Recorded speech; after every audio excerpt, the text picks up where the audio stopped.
Wala si Grace. Hanapin mo doon. Baka nandun lang yan.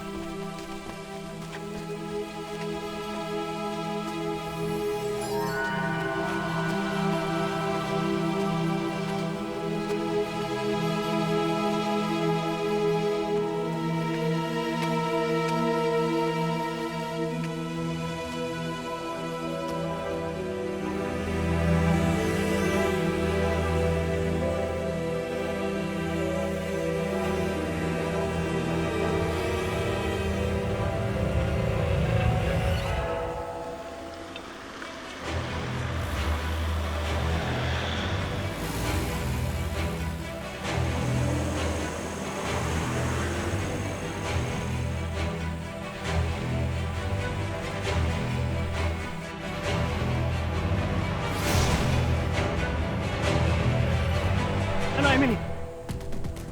Wala.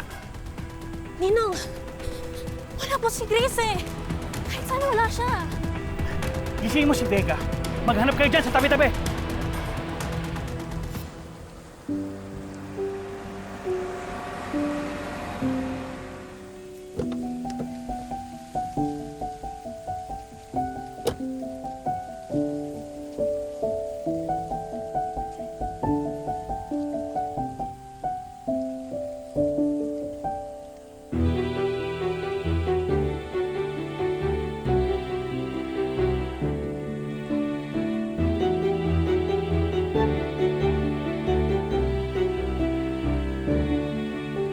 Hindi mo na kailangan pagbati sa mga tao dito.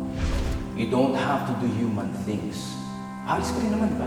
Iiwan mo kami. Mabuti pa umuwi ka na lang, ayusin mo yung pad mo.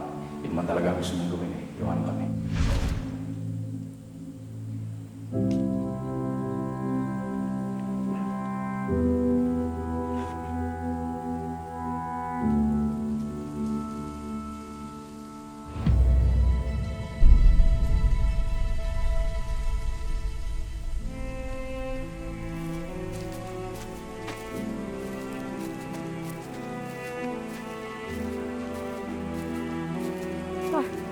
Carlo.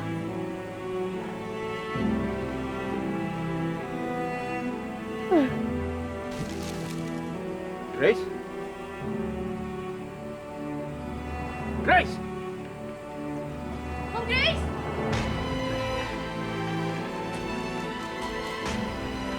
Grace!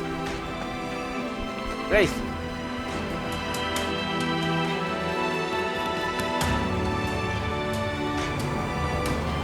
Sabi ko po sa'yo, Daddy, babalik sa atin si Tita Grace eh.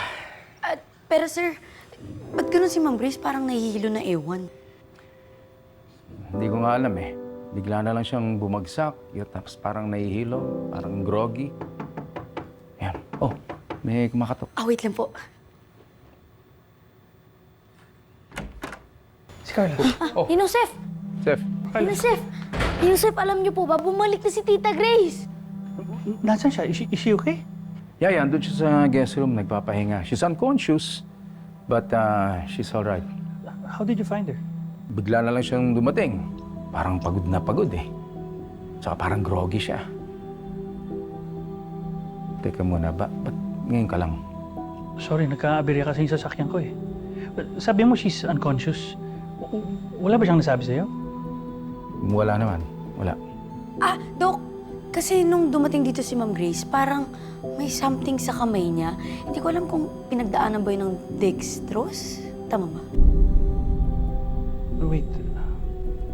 Na naka-attach sa kanya? Carlos, can I check on her? I have a feeling she was drugged. Kaya pala siya parang nahihilo. Napansin ko nga rin yun eh.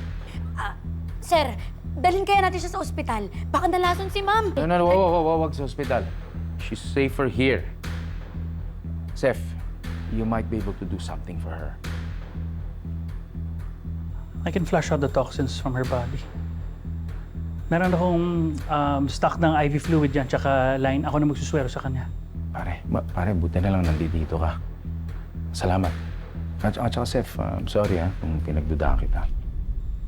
Wala na yan. I'm just doing what I can to help. Kunin ko lang